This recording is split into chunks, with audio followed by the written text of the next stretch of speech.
Yes, reka mbasuhuze kandi mbashimire mwese mukomeje kugenda mudukurikira kuri CTN Rwanda.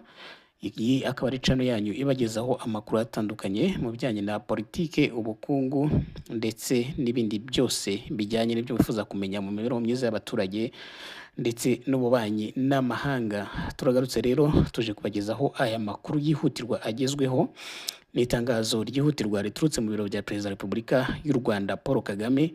Ariko mbere yuko turibagezaho, reka tubabwire ibibaye i Kinshasa, aho amasasu avugije ubuhuha. Turareba n'ibindi biri kuvugwa, cyane cyane ibiturutse muri Uganda, ibyo Perezida Yoweri Kaguta Museveni nawe atangaje. Reka rero tutabatindiye tubabwire ngo nyamuneka kora subscribe, hanyuma uzajye udukurikira amakuru niyo tukugezaho, kandi aba ari amakuru y'ingenzi agezweho. Reka duhere hano mu burengerazuba bw'u Rwanda, ni i Kinshasa, aho isasu ryageze gutya rivuza ubuhuha, aho abajura ku manywa y'ihangu bageze gutya batera banke ndetse banahangana na FRDC. Aba rero akaba ari abajura bitwaje intwaro bageze gutya kuri aya manywa yo kuri uyu wa kane tariki 16 Ukwakira 2025, bagira gutya bigabiza ishami rya banke, ishami rya Law Bank riherereye mu masangano y'umuhanda hariya i Kinshasa, umuhanda witwa Victoire mu murwa mukuru wa Repubulika ya Demokarasi ya Kongo. Bafata bugwate abantu bose basanze muri iyo banke ndetse bashaka no kwiba. Urusasu rero ruravuze ubwo iki kibazo cyari kimaze kumenyekana.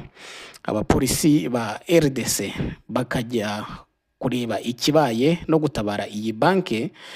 Abapolisi rero bagize gutya, amashusho nk'uko arimo agenda bitwereka, bahajyanye ibikoresho byinshi cyane birimo ibifaru, ariko ibyo bifaru nta kintu byigeze bikora, ahubwo byabaye ngombwa yuko hoherezwa abasirikare ndetse n'ibindi bikoresho kugira ngo bijye guhangana nabo bajura bari bafashe bugwate iyi banke banze kwisohokamo. Kuko abo bajura aho gusohoka muri banke batangiye kurasana n'abashinzwe umutekano ruburagica. Abaturage benshi rero bari bateraniye muri aka gace bavuzaga induru nyinshi cyane. Amashusho turimo kuyabona, mu gihe abandi bashakishaga aho bahungira kubera ko urusasu cyangwa se urusaku rw'amasasu rwari rwinshi. Aya mashusho rero yavuye i Kinshasa agaragaza abo bashinzwe umutekano binjira muri iyi banke ubwo amasasu yaracogoye, barangije bafata mpiri aba bajura. N'abajura barimo umugore umwe, umve nawe umugore yari ari muri abo bajura. Hanyuma barabafata babashyira mu modoka y'abashinzwe umutekano barabajyana. Iyi banki rero cyangwa Law Bank yatangaje ko abashinzwe umutekano bashoboye kugarura ituze muri iri shami ryayo riherereye hariya nyine i Kinshasa ku masangano ya Victoire. Imenyesha abakiriya bayo ko umutekano wabo ukomeza gucungwa mu gihe hakorwa igenzura. Iyi banki ikavuga ko nta bakozi cyangwa abakiriya bari bahari muri iriya banki babashije kugira icyo baba cyangwa se bakomeretse.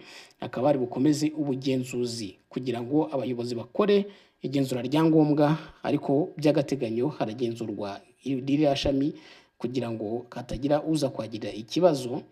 Ubwo bashinzwe rero umutekano binjiraga muri iyi banki, abaturage bari bagiye ahitaruye inyubako ikoreramo iyi banki, babonye batangira bose kuyegera, baragaruka bagaragaza yuko umutekano nyine wongeye kugaruka.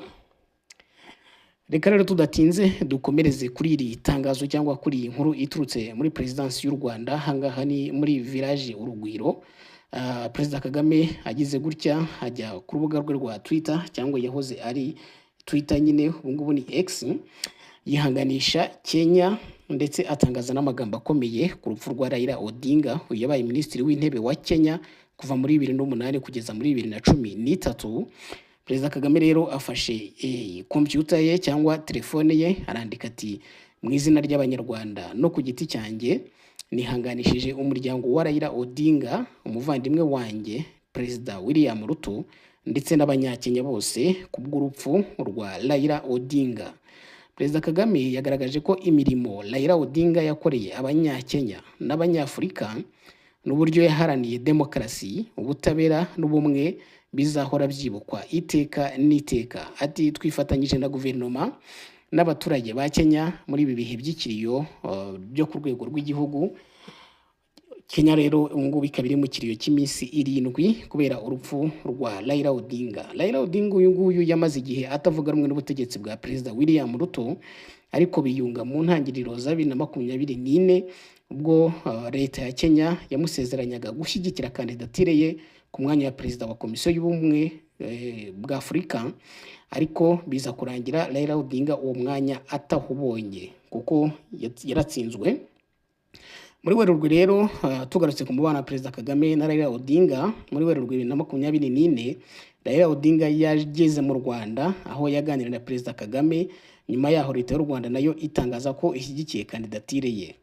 Raila Odinga nubwo atatsinze amatora ya perezida wa komisiyo ya AU, uruhare rwe mu guharanira iterambere rya Afurika ruracyibukwa kuko yigeze kuyobora imishinga y'iterambere ry'ibikorwa remezo kuri uyu mugabane wa Afurika. Ni imirimo yakoze kuva muri 2008 kugeza muri 2023. Raila rero Odinga yapfiriye mu Buhinde, yakaba yarapfuye ejo nyuma yo guhagarara ku mutima, akaba yaragiye kwivuza amaso no kuruhuka. Gusa umuganga yagaragaje ko yari asanzwe afite ibindi bibazo birimo diabete, birimo umuvuduko w'amaraso, zikaba ari indwara nyine zikomeye cyane uyu mugabo yararwaye, ndetse ngo yari afite n'ikibazo mu kuguru.